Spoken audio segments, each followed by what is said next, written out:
Sir Mathias Walukagga abagala omusuula ku ttaka temusobola era temulisobola muyisa bivvulu nga bano bategeka misinde ku lunaku lwennyini olw'amazaalibwa g'abeene Cuucu bwenzira ku mulamwa.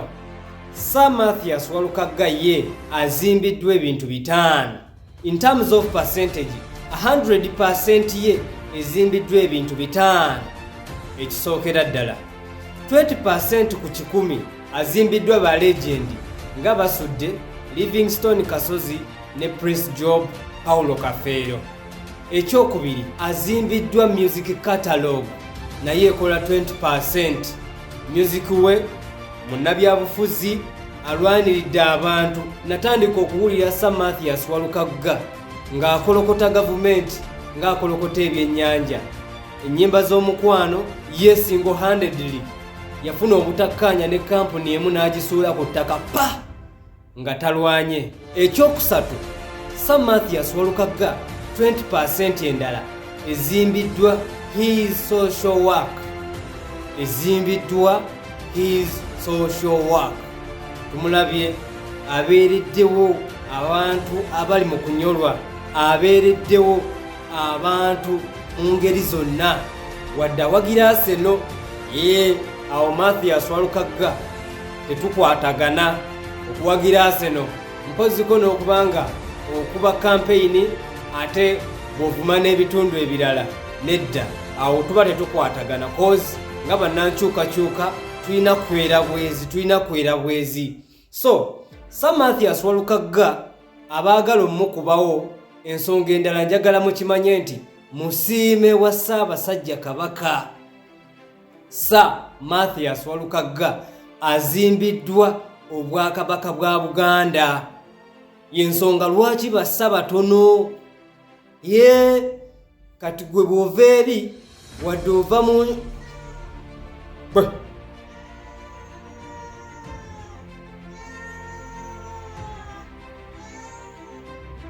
kati gwe bw'ova eri wadde oli muzzukulu wa Nambi manya oli mu kulwanyisa Wanjuuyo. Twabategedde ba Looya ababiri abali emabega wa kino ekintu. Muli ba Looya aba ate mumanyikiddwa mu ggwanga lino. Ekisookera ddala mufubye okubanga mulwanyisa obukadde. Nnaku bbiri muba mu saaluuni mukalakate enviiri abantu baleme kunotisinga oba kuricognizinga nti muyina envi. Mulekerawo okulwanyisa obutonde. Mbwe olw'okuba Sir Mathias Walukagga asuubirwa okuba nti avuganya e Busiro mu constituency emu ey'e Busiro. Kati muyiiyizza engeri gye muleeta Daudi Mugema omuyimbi atali mubi naye gw'otasobola kugeejinga na Sir Mathias Walukagga. Mu kadongo kamu Sir Mathias Walukagga ye Jose Kamiliyoni waayo. Oyo Sir Mathias Walukagga yali badde awalanibwa abasajja nga ba Jose Kamiliyoni, abasajja nga ba Samisa Kisemakula.